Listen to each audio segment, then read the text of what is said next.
Percent কি করে আনকন্টেস্টে জিতে, এটা হাসাহাসি হয় ত্রিপুরা সম্পর্কে। আপনারাও টিভিতে মাঝে মধ্যে ডিসকাশনে শুনেন, এগুলো চলছে, এই জায়গায় নিয়ে পৌঁছেছে। আমরা বলেছি যে ভোটটা করুন, কে কাকে ভোট দেবে সেটা মানুষ ঠিক করবে, ভোটটা করতে দিন। এবং সেখানে গিয়ে ভোট করবেন না 2019-এ একই ঘটনা পুনরাবৃত্তি করতে চলেছে। গতকাল যেটা করেছে আমার মনে হয় না, খুব খারাপ অবস্থা। আমাদের পার্টি বিরোধী কমিটির সদস্য, জেলা পরিষদের প্রার্থী যেভাবে তাকে মেরেছে, ডাক্তারদের বক্তব্য খুব কঠিন তাকে রক্ষা করা। যাই হোক, আমরা আশা করি যে রক্ষা পাক, সেটা আমরা চাই।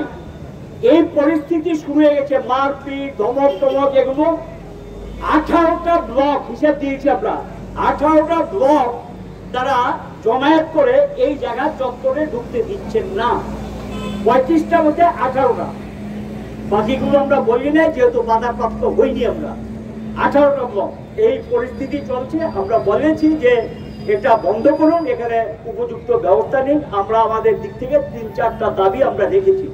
শুরু থেকে আমরা বলছি জেলা শাসকের কাছে নজরে ব্যবস্থা করে দিই, সেখানে আমরা দেব ত্রিস্তরীয় পঞ্চায়েত ব্যবস্থা, চিহ্নিত ডিস্ট্রিক্ট ইলেকশন অফিসার, এগুলো আমরা শুরু থেকে বলছি।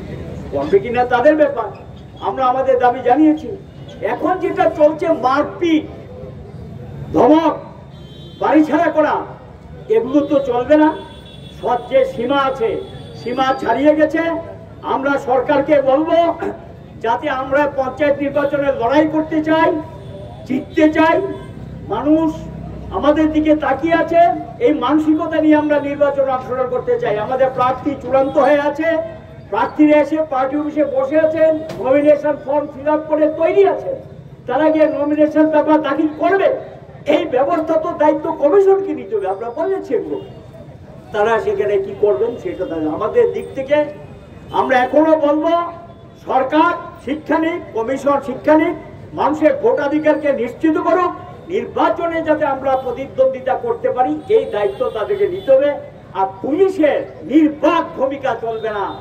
কালকে পুলিশের সামনেই সব ঘটনা সংঘটিত হয়েছে এবং পুলিশের সামনেই আমাদের লোকরা বিচারিত হয়েছে, কোনো ভূমিকা নেই। আবার এই পুলিশকে দিয়েছি আমরা গত বিধানসভার ভোটে কম বেশি একটা ভূমিকা নিয়েছিলেন, যেখানে গিয়ে ভোটে দাঁড়ানো সম্ভব হয়েছে, মানুষ তার ভোটাধিকার প্রয়োগ করতে